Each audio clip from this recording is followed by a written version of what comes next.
I've entitled the installation Attention Surplus.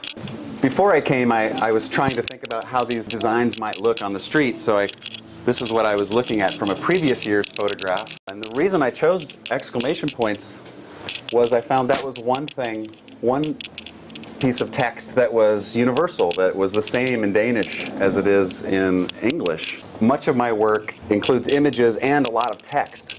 And so when I first got invited, I was thinking about incorporating a lot of text.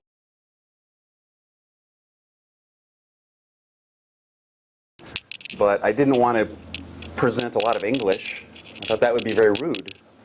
And Klaus agreed. He thought it might be really smart to translate that. But I didn't have it prepared in time, and so I went with this simple exclamation point to try to communicate a number of things. One of which is just joy, but also anxiousness. I'm reminded of by this project is something that I read about in this book called Island. It's not a well-known piece of work by Aldous Huxley. He's talking about a utopian island where they have these robotic mechanical birds that flutter around and constantly say, "Attention, attention," or they say, "Here and now," and they constantly interrupt the people that are there. And in this passage, one character says, "Why attention? Why here and now?" And the other character says, "Because you forget to pay attention to what's happening." And so in some ways, that's the gist, or the meaning of what that is about. It's just about trying to be in the moment. So I must say that this project is the first time I've really worked with a non-image. I'm usually making images of things, of animals or people or of myself. And so I'll show you some of those images of myself. A lot of self-portraiture. In this case, back when I was in college making a lot of prints. I studied printmaking. And I really see this work out here as an extension of that. They are prints. They are multiples, but there's only one copy of each one. But still, I see them as an extension of printmaking because they were generated using this computer, but they're on exhibit as prints. I want to show you a variety of the different kinds of prints I make. This is a collaboration with my wife. Her name's Adrienne Herman, and this is an example of a print that we've just made recently that is made to tile out like a piece of wallpaper. And so here we see an example of these prints tiling out. And currently in Chicago, we've got an installation of these wallpaper prints. My wife collects to-do lists, notes that people collect and give her.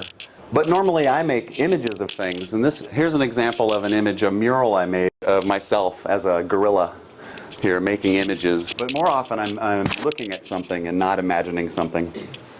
Here's an example of an altered book project where we altered library books and put them back into circulation. This used to be Vincent van Gogh. And here I've replaced Vincent's face with my own, playing with the notion of what it means to be a master, because I've gone to graduate school and I've gotten a degree and so forth. And so you'll see a few examples of me playing with that notion of what it means to be a master and kind of laughing at it in some ways. Here's an example of what I like to make, which are just drawings of what I'm seeing. And here I'm using my computer and drawing my surroundings, including the computer itself. And inside the computer you see the drawing again and again and again. And the entire image is a print. And here I'm packaging the print. And so in the gallery I like to place those. I like to, instead of framing a print, I like to have the print available to be taken away. So instead of just having a gallery be a place where you go, look, and leave, I like a place where a gallery feels like something where you would leave with something. I also like to create merchandise for images that I make. In other words, here's that same image, but this time it's a piece of software that helps the viewer understand the piece better, as if it's got a difficult meaning. Of course, it doesn't have any kind of deep meaning, but there's an expectation in art viewers, perhaps, that, well, what does it mean? So many people say, and here's my attempt at a little piece of multimedia to try to explain what it means.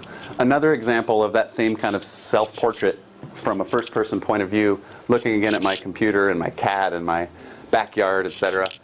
A close-up of that. Just very straightforward drawings of what I'm looking at. Nothing very imaginative at all. And my point is to try to show a contrast with what I'm doing outside in those banners.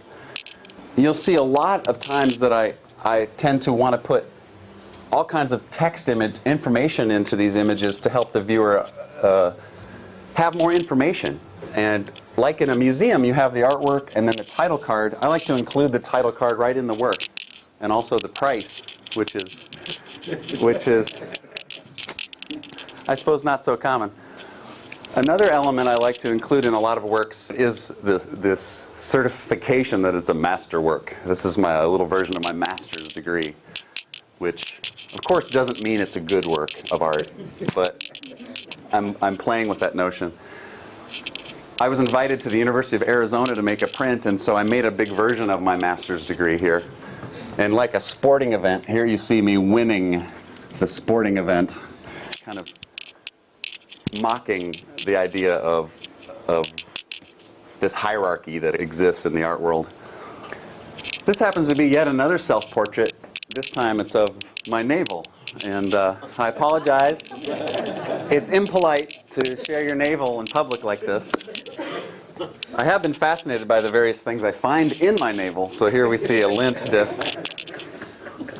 But so often in these there'll be a perforation. With these works that have all this text, it's actually removable. And so you could just have a simple, straightforward artwork without any of this stuff. But I like the idea of the tension created by the urge to remove that information, and whether or not that's is that the way the work is meant to be appreciated, or is it part of the work? Another example is this little portable Listerine breath mint package that I've co-opted and created various sets of sketches, in this case either thumbnail sketches or toenail sketches in this case, and also, as you'll see, including certification that it's a great work of art. For only $5 US, you can have 5 certified masterworks. And it's portable. You can take it on your trip. And another less commercial kind of self-portrait, but still that sort of very self-centered concept, is something I did a year or two ago on the stage of a theater for a big competition. And this viewer is in the one point of view where this whole thing makes sense. Here's this image from that point of view of this theater. And so from that point of view, when one stands in the center, one looks out and sees the stanchions, or the seating in the theater.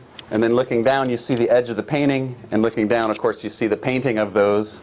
And then the painting of those, and so forth. So I like this, just, again, not being creative, but just literally drawing what I'm seeing onto the ground.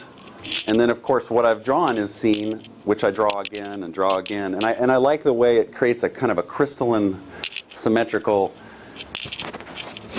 pattern, but still using images that I'm not inventing in any way.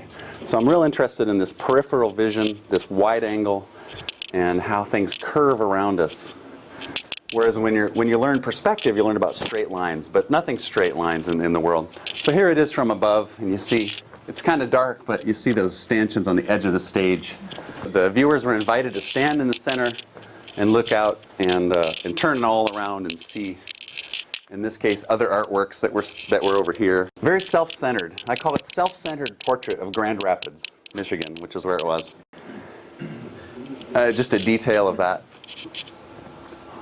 And another series of prints I've done is called the Painting Simulator series. Printmakers often have a bit of a competition with painting, in a sense, or at least I know I do, a sense of inferiority, of being less than a painter, a kind of a second-class artist in some ways. So here I'm making a print that, again, includes perforations that can be popped out, folded up, and made into what looks like a painting, but it's much cheaper than an actual painting on canvas. In the gallery, I like to display, again, the entire set of prints, unfolded, and then an example of one folded that looks like an actual painting, but when you touch it, it's made of paper. So when I was thinking about these banners, I was thinking I would do something that would be like what I've done before, which is an image of something I'm seeing. And I thought about incorporating the same kind of text. But as I was doing that, I was realizing this isn't working. This idea of trying to impose another image, it seemed to compete too much with the beautiful surroundings, and so the surroundings are as much a part of the work as the image inside, and so I knew this wasn't working. Then I tried more of this image within an image idea. What about banners, inside more banners, inside more banners? And I liked it for a while. It felt like it was really true and honest, but again, it wasn't. It was forcing the viewer outside of the larger space and forcing them to deal with this inner space, and it felt disconnected.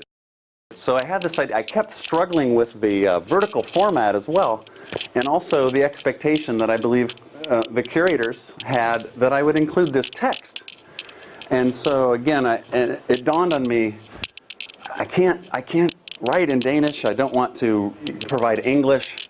And so again, it dawned on me that I could use this exclamation point, and that it would speak to a lot of things that I'm interested in. Some of my the anxiety I feel, and the joy and the wonder at the nature, etc. So that's what I'm hoping to communicate with those banners is some of that ineffable appreciation and thankfulness that I'm here. Thankfulness for being a part of it, and a number of emotions that are very positive emotions. It doesn't happen to be the first time I've ever had art on a pole.